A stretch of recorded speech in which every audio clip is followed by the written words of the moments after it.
We can get into some of the player breakdowns now. I think there's a very clear person that we are going to start with, and that would be one Jakari Harris. Has a very big game, obviously, in an exhibition. He has 20 points, 4 rebounds, shoots 7 of 10 from the field, 4 or 5 from three, goes 2 of 3 from the line, plays 18 minutes, and also adds in a block and 2 steals. Jakari was just the best player on the floor tonight, and again, exhibition, yada yada, all that.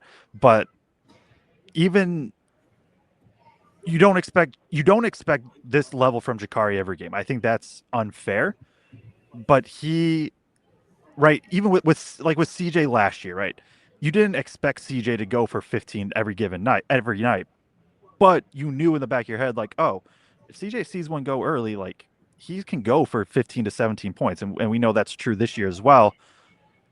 I would say early signs and emphasis on early signs point that Jakari also might be one of those guys that can just he might be viable for a couple games where he just gives you 15 plus points. And then I would argue he's probably the best perimeter defender on the roster. Him and CJ are very, very close. I wouldn't be mad if somebody said CJ over Jakari. He's just kind of molded into this all-around player that fits really well alongside really whoever. If you want to play him alongside Braden and Loyer, awesome. He can be kind of that third guard and just be a catch and shoot guy, and then a prime defender. If you want to pair him with CJ, they both can do that. You want to pair him with like Meyer and somebody else off the bench, like he can kind of do that role too. So to me, he feels like one of the more out of the role players, probably one of the more adaptable players that Purdue has, and it's very good to see that there's this upside to him. Yeah, and I mean, last year really, he did so many things well, but he just didn't shoot the ball well for so long. And then even when he did start to shoot the ball well, it felt like he didn't have quite the confidence into like, all right, I knocked one down. I'm going to go ahead and pump up 3 or 4 more the next time I get a little bit of a look, But it's there now, and he is extremely confident in it. And my note was just like, Jakari was aggressive from the jump tonight. When he first got in, he drove baseline, shoots a little floater, beats his man, misses it, but TK's in prime position to get an offensive rebound and put back. And then shortly after that, he hits a 3. When they had the lineup in where him and CJ were in there together, they were running some actions for Jakari that they normally run for Fletch, right? Where he's like coming off of movement, whether it's a handoff or whatever, and somebody's setting that screen up at the top of the key, and he's coming around and shot that 3 off movement, that first one that after they had cut it to 10, then comes back down, hits another one. Thought he was really good defensively tonight as well. Right now, quite frankly, it seems like there's a little bit more aggression out of Jakari in terms of feeling comfortable attacking than what there is CJ. Now, I don't know that necessarily means that Jakari needs to start over CJ, because I kind of like having that aggressive punch when he comes in with that second rotation and one of the starters goes and sits. I don't know that it matters whether it's CJ or Jakari that start. They're both going to play a lot of minutes. I know we did a minutes breakdown in the preseason. In all honesty, like right now, I would probably change it to both those guys are playing 25 minutes a game, looking at them going through the rest of the year.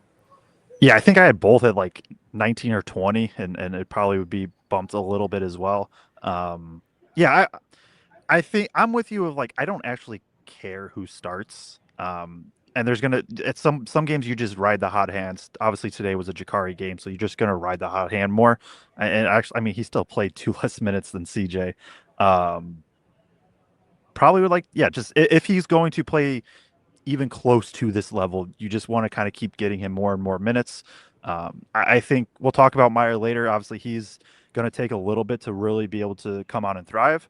Um, but Jakari and CJ are going to be fine filling in the backup 2 and 3 while he's still kind of adjusting and maybe not playing a super heavy workload early on.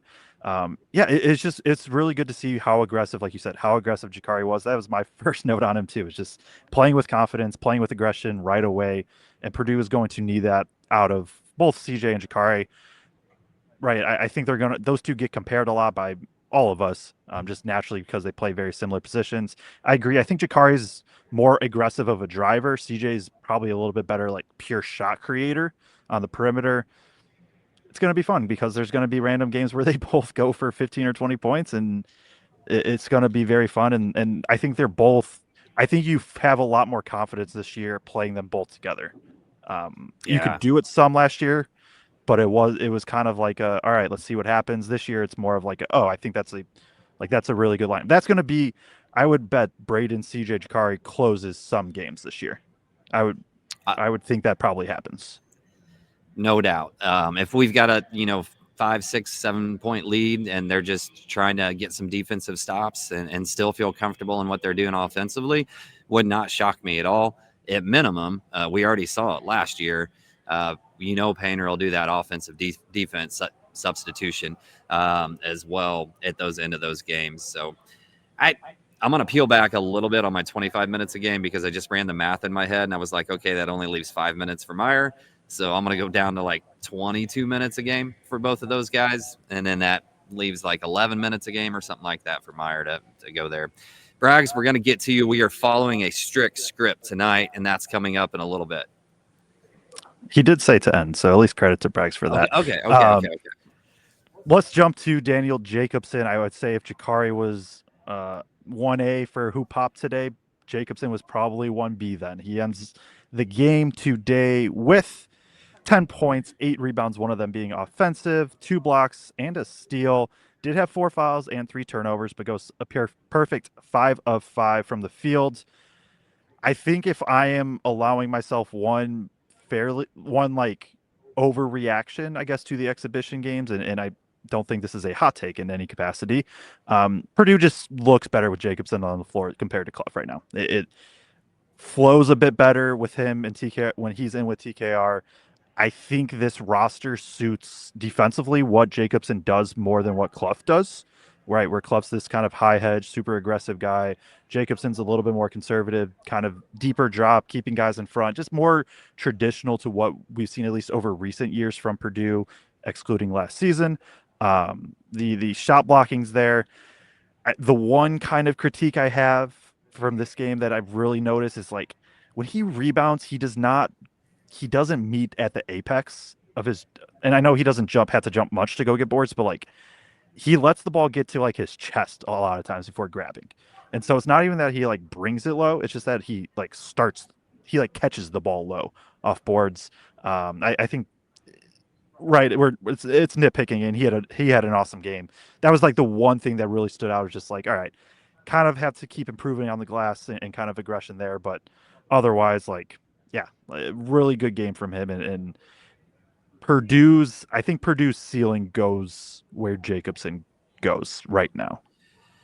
I agree, and I'm a little surprised at that, just from what I saw at practice this summer. It was interesting though, because every time Purdue would have a full scrimmage, not just like scrimmage at the end of practice, where Purdue has this weird point system where you also get points for steals and offensive rebounds and other things like that, but true game type scrimmage, Jacobson popped, and Painter said, Daniel's more of a gamer than a practice player, basically, is what he said in one of the interviews post scrimmage. And it's showing up right now. And I'm totally with you that I think Purdue's highest ceiling is if he continues to grow and improve and does the things that we saw him do well tonight. Now, we're playing a Division II team who doesn't Yes. have a lot of big guys, and a decent amount of rebounds and or makes tonight were just, I'm 7 inches taller than you. So, the question is, to me, as good as he looked tonight, when we get up against some big physical bodies, and I don't necessarily mean they have to be over 7 foot, but guys that are 250 pounds and built and are laying into him and trying to push him around, if he can hold up and he can meet their physicality, then I think he can become that guy. But I think that's still yet to be proven. But man, there was a lot to like. That alley oop where he catches the ball from Benter, that was like complete stretched out reach to throw it in. Doesn't actually dunk it, but kind of throws it in. Just showed great hand-eye coordination and just how monstrous his wingspan was. And then that alley-oop dunk from Fine at the end, where he catches it behind him, and inherently, it just immediately looks like he rocked it back because of how far he grabbed it back and comes all the way down. he showed some things that like are just next level type things for a big man. Yeah, and Purdue is going to need it from him. Um, Even if him and Cluff are timeshare, like his 20 minutes have to be very, very impactful. But yeah, like you said, like I do think he looked like even in against Kentucky, I thought he looked better than Cluff. But also, Mhm. it's two exhibitions. Like we'll talk we'll talk about Cluff in a second. But keeping with Jacobson, like yeah, he just really good. He is a very big lob threat. What I think three of his buckets today come off lobs. Um, he did have one nice kind of post look right at the end where he had like maybe an 8-10 foot kind of push shot. We'll see if that's something that continues to develop. Well, does that stay out of foul trouble? Had 4 fouls today in only 16 minutes. Right. There's going to be games where he's going to have to play close to 25 minutes in that game in a game and just kind of has to be able to avoid some foul trouble there. So obviously little things to keep improving on. He's only played what 1.25 of a real college basketball game. So we expect there to be a little bit of learning curve and improvements there as well. Getting to the first guy of the big three that we'll talk about in Fletcher Loyer in a game where I'm honestly about to read the stats. Didn't realize he had this much. 16 points on 4-6 shooting. Goes 3 of 4 from the three. 5 of 5 from the free throw line. Did get fouled on one of his 3-point attempts. Tosses in a rebound, an assist, a steal in only 18 minutes. Loyer loves shooting in Mackey Arena. I'm gonna Oh, on yeah. the side look up his splits. I'll kind of let you talk about Loyer while I do that. I just love that, and we heard all offseason from Painter that he wants him to shoot more. And we heard Fletch talk about Painter telling him, shoot the ball more. But, when you have a window, shoot it. And in both these games, he didn't hit him in Kentucky, but in both these games, he's been super aggressive. If he's had any sort of a window at all, you saw him sidestep and then put one up in this particular game. He shot him in transition. He shot him off movement. He shot him off of kickouts. It didn't matter. If he had a window, the ball was going up. And I think that's only going to spell good things. I don't think we're going to see very many games at all this year where Fletch shoots the percentage that he did at Kentucky. And if he's aggressive and he's shooting threes, it's only going to mean good things for everybody else in terms of opening up that middle. Loyer shot last year 53.7% from three in home games. That's insane. And then his away games, he was a ho hum 42.2%, which is still an insane rate there as That's well. terrible. Yeah. Yeah. 42.2 would be like what, top 50 or something like that, and top 100 in the country. Loyer likes to shoot at Mackey. He's had more than a handful of games here now. I think what's the one thing that two things stood out to me with Loyer, and maybe this is very much something they could have done last year, and I just didn't pick up on as much. But through these two exhibitions, it's really stood out. And shout out me for not remembering the board, so I can't show you guys, but I will bring it up at some point because they're going to keep doing this. They are whenever there is a Braden Smith like high pick and roll, especially today against UIndy, who with their 5-man was more in more of a high hedge. They are running weak side action for Loyer a lot, whether it be a pin down, whether it be a flare, or sometimes even just him simply lifting from the corner to the wing. There was at least 2 to 3 of his shots or actions today came from, okay, Braden Smith's running a pick and roll, and as this is happening, there's somebody setting a pin down in the weak side corner for Loyer to curl. And so, right, that I think to me is just really good use of spacing. It's really good use of player personnel where, right, there's going to be times where you just want Braden and TKR to operate and give them as much space as the lights go out on me.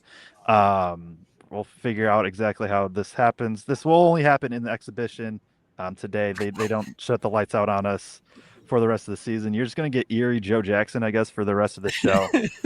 They did not like me talking about Loyer pin downs, I guess. But it's just a good way to keep the defense honest while, right, they kind of have to you have to guard Braden and TKR, and now here comes one of the best shooters in the country coming off a pin down. So that was one thing. The other thing is like he's just again pretty much in the right spot defensively. There are times like he has to travel a long distance in a short period of time, and that doesn't always work great, but it stood out. He's just more often than not in the right spot defensively. Yeah, and if you're just tuning in, guys, we did mention at the top of the show that this is our Halloween episode, as that Yeah. comes up on Friday. So we are sponsored by the local costume store. Yeah, I don't know that there's much else to say on Fletch. I love any game where I don't have to talk about the fact that he was getting hunted on defense. We saw that in the Kentucky game several times where they were just trying to get a switch onto Fletch to get that matchup and go at him.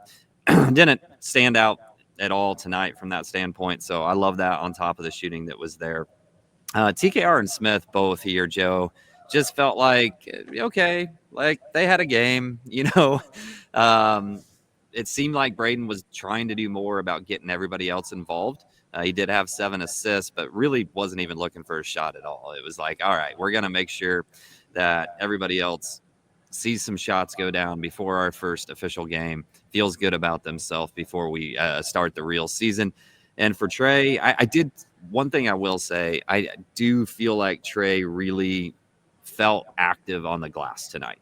It felt like Yes. he was making it a point, especially on offensive rebounds, to really, really attack the glass. So I did love to see that out of him. Um, are there any concerns from you that the last 2 games in a row, like the hook and the floater, just haven't looked the same as they did last year right now? A little bit, because like it's not even just that he's missing it. It's that like I can't quite describe it yet, and maybe I'll go back and watch some floaters from last season. It just feels like I don't know. It's like he's like snapping his wrist a little bit more or something. Like it just something seems just slightly off. So it's not a major concern. It's more of like a hey, I'm gonna kind of keep monitoring this, and maybe by game 4 where he's shooting like 60% on his floaters again, we're like, oh, okay, that was just a random little chunk. But I think it's at least worth monitoring. Agreed. That was something that stood out though, was his aggressive on the glass. That's really my only big note I had from him today, was really aggressive on the offensive glass. Just felt like he put himself in the right spots. And then, like you said, Braden, when you're this good, not that he took the night off by any means, but I think he was, like you said, making sure others got involved. Was definitely just kind of trying to set everybody else up.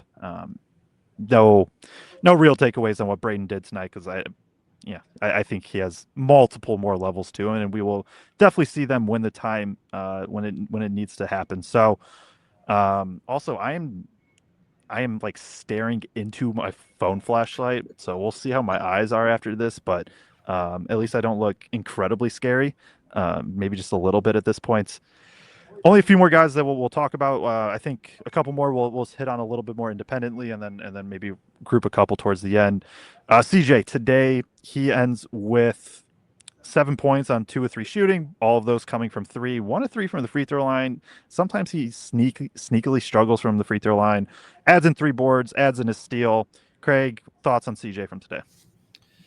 The thing that always jumps out to me about CJ is he's so dang efficient, whether he takes 3 shots or 12 shots. And we rarely ever see him take 12 shots. But there is the random Alabama type game, you know. Although if I remember that line right, I think he had 16 on like 8 shots in that game, if I remember. But or he maybe even less. But nonetheless, he's just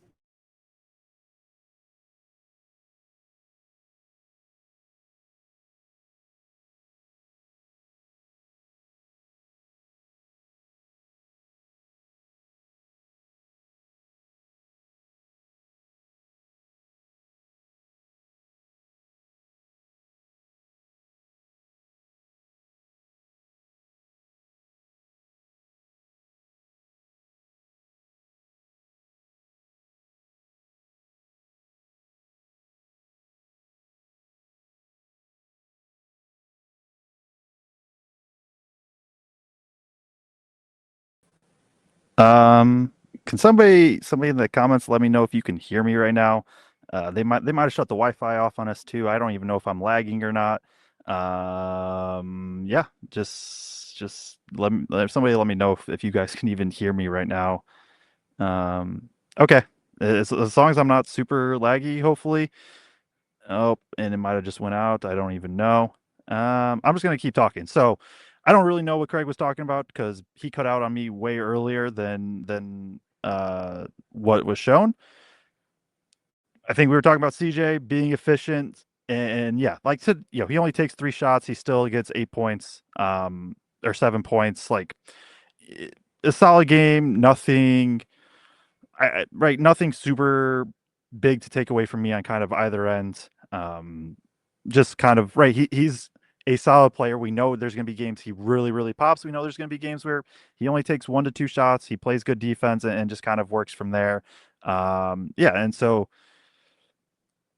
right, that's just kind of the takeaway from CJ. Sorry, we're still trying to work through the technical difficulties as I'm trying to also keep this show going. Yeah, so apparently you guys can hear me. Maybe you can hear Kraig. Maybe you can't hear Kraig. Um,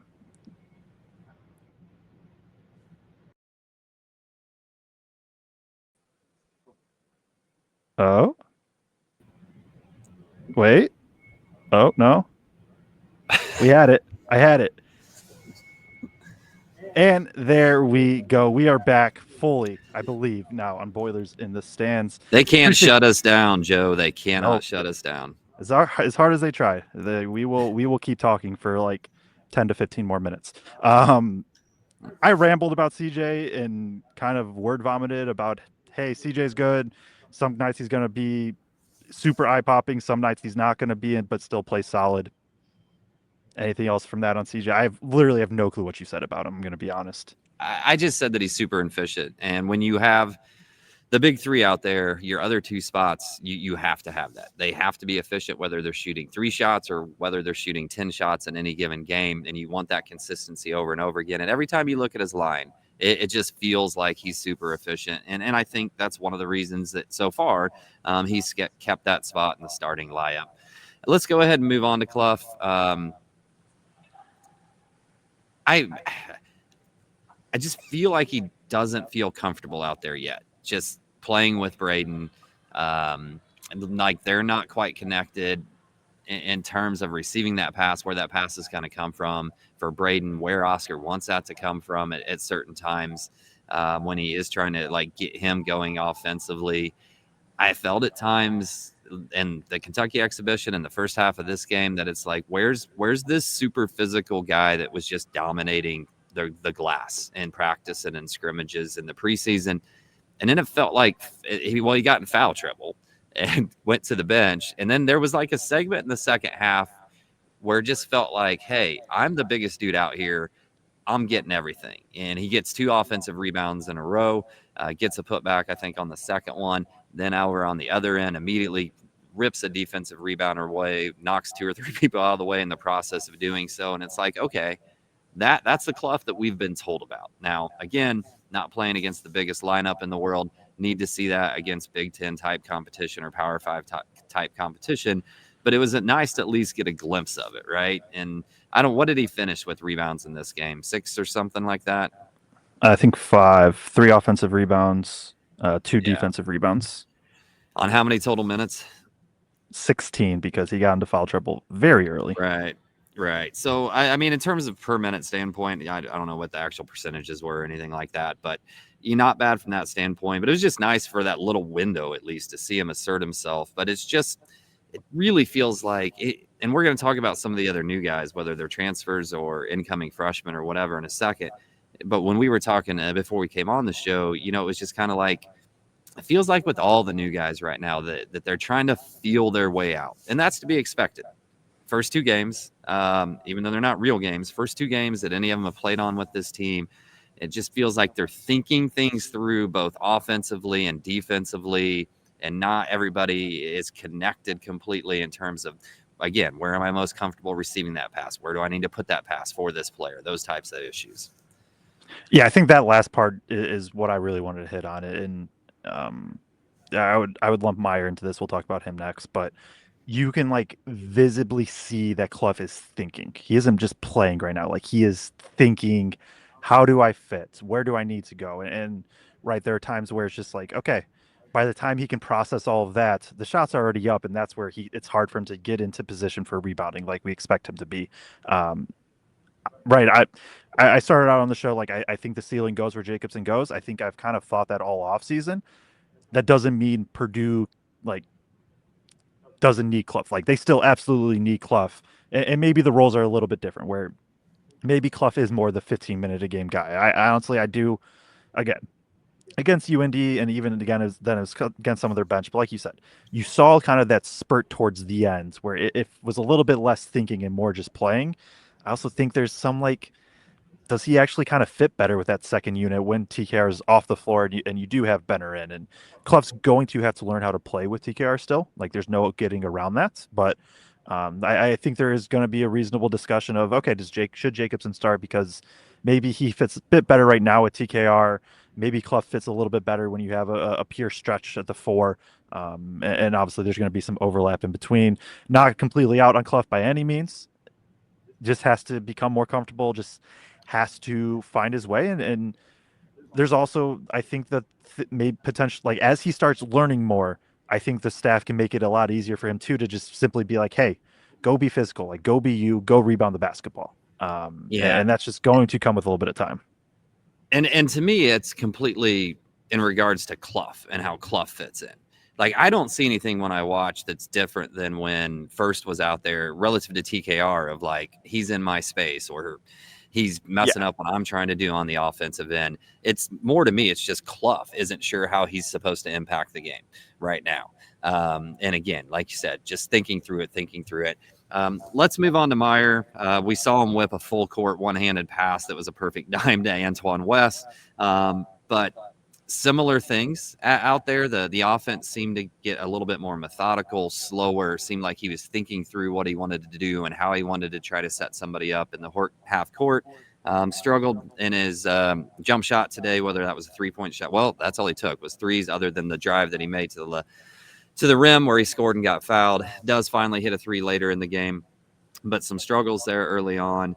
I guess is your takeaway right now that like he's going to get there. It's just going to be a while or take some time. Yeah, I think he's in the Cluff boat of like, okay, you can see he's kind of thinking, you can see he's figuring out, okay, when do I attack, when do I facilitate, and it isn't fully natural yet. I think you saw it a bit towards the end of that second half, and right, take that obviously with a grain of salt, but I do think you started to see a little bit of him become a little bit more comfortable. He might like Cluff is going to probably have to like really figure out and process how he works alongside everybody. I think Meyer might be more of simply just he's got to just keep getting minutes. Like it's gonna come. I think he's a really good processor of the game. I think he like from an IQ standpoint, from an intellectual standpoint, like I think he understands the game very well. I think it's just a little bit fast. It's a little sped up for him right now. And so it's just going to take time. I don't, again, similar to Cluff. I'm not out on Meyer. Think Purdue still will need Meyer at some point this season.